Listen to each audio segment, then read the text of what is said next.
Livro A Cor do Inconsciente, Significações do Corpo Negro, de autoria de Isildinha Batista Nogueira.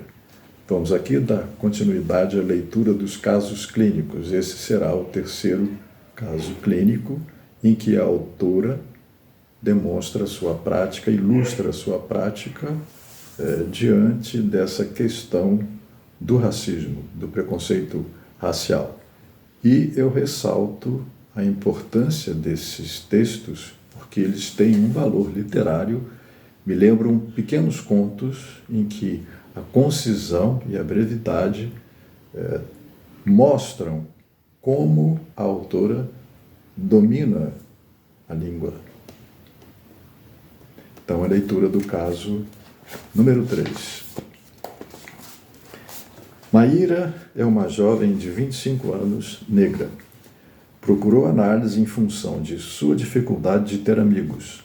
Dizia-se muito solitária, não tinha namorado e não conseguia ter um bom relacionamento com sua família.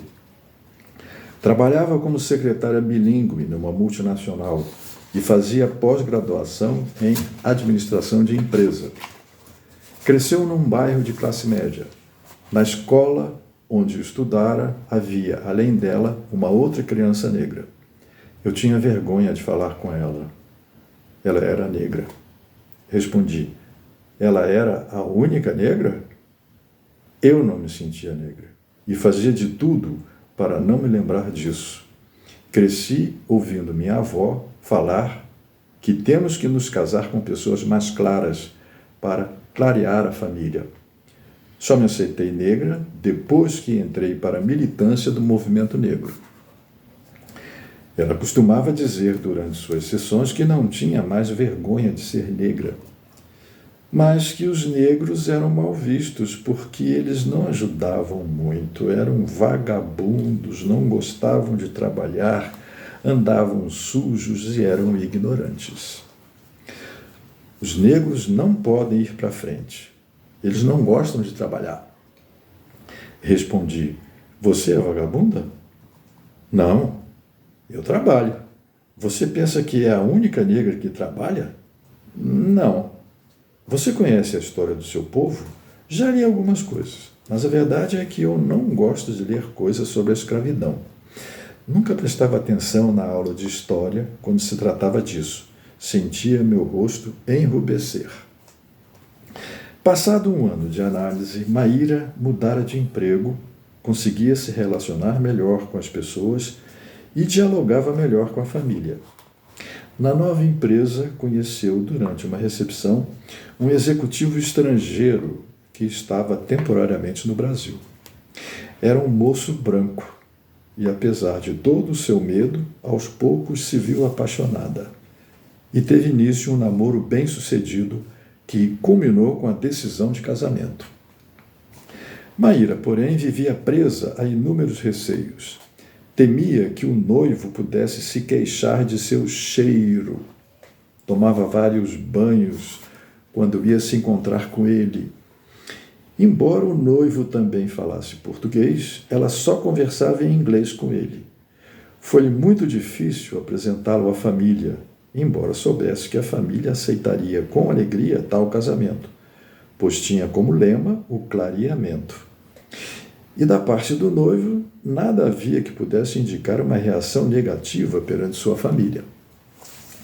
Quando o noivo escreveu para a família dele, no estrangeiro, comunicando sua decisão de se casar e enviando fotografias da noiva, a família reagiu rapidamente, dizendo-lhe que pensasse bem, que não moraria no Brasil definitivamente e que seria difícil viver com uma mulher negra em seu país de origem.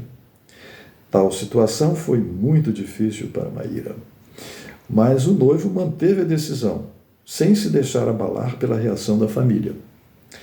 O casamento foi marcado e os preparativos estavam em curso quando Maíra começou a emagrecer de modo surpreendente.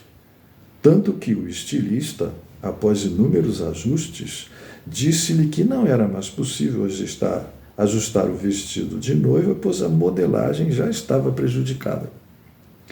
Aos prantos, Maíra diz: não consigo parar de emagrecer. O que a família dele vai dizer? Respondi: me parece que não terão nada a dizer, pois até lá você já terá desaparecido. Agora, como você fará para sumir também com a sua família? Eles também estarão lá presentes no casamento. Maíra levou um choque e interrompeu seu choro. Uma semana depois disse-me que havia parado de emagrecer. Disse ainda que havia se dado conta de que não era com a família do noivo que estava se casando e que sabia que teria que se preparar para uma guerra que estava apenas começando. Comentário: Maíra era uma negra que, na verdade, não conseguia se perceber como tal, ainda que às vezes aparecesse em seu discurso, influenciado pela militância, como alguém que aceitava sua condição de negra. Sua imagem de corpo era a de um corpo branco, produto do desejo de sua mãe, que tentou, por meio das escolas e dos ambientes sociais que lhe proporcionara, manter esse desejo que, por vezes, era verbalizado no discurso familiar como busca de clareamento.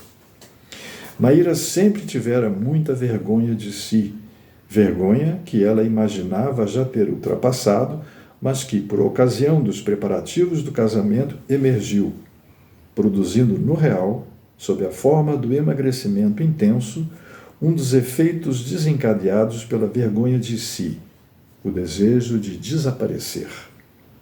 Não se dava conta de que em seu discurso havia dois planos paralelos e incongruentes: um discurso de autoaceitação enquanto negra e um discurso pejorativo e de desvalorização em relação aos negros e, portanto, em relação a si própria, uma garota negra. Suas dificuldades de relacionamento com a família estavam ligadas ao fato de que eles eram a presentificação do corpo negro que ela havia aprendido com eles próprios, que tinha que ser negado e esquecido.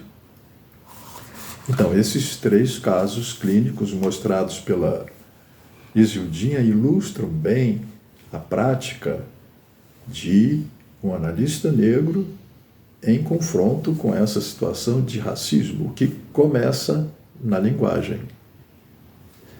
Daí a necessidade de se questionar essa linguagem que politicamente resultou no chamado politicamente correto, né? Depois de definir o racismo como, apesar de todas as ambiguidades, apesar de todas as ambivalências e malemolências de se iguala ou não se iguala a injúria racial ao racismo, coisa que é uma discussão bizantina, né? Então, depois da lei, depois da capitulação do racismo como um crime, né, isso ficou exaltado, né? A importância do politicamente correto. A coisa tem uma certa distorção no sentido de jogar fora o bebê com a água do banho, mas entende-se uma política de valorização da negritude, da identidade, da assunção das características físicas do corpo negro, da detenção desse movimento de autodestruição em que os negros se empenham no sentido de procurar uma identidade, um branqueamento, um clareamento, uma melhoria da raça, como às vezes se diz. Isso também se estende aos judeus, né? Quando, por exemplo, a gente depara, mesmo aqui em Goiânia, né, com esse discurso de aquele carro ali foi muito judiado, eu judiei de você. E isso não tem nada a ver com a cor da pele, né? São manifestações de preconceito, mas que adquirem uma certa condição específica no caso dos negros, porque o negro não pode disfarçar a sua cor da pele, tal como o judeu. Não precisa se disfarçar, porque ele já é naturalizadamente aceito como branco. A gente entende o movimento de valorização da identidade negra, do fortalecimento do orgulho negro, mas não podemos parar nesse primeiro tempo de luta, porque, em última instância, essa luta é política e a Isildinha diz isso muito bem. Trata-se de uma ação política.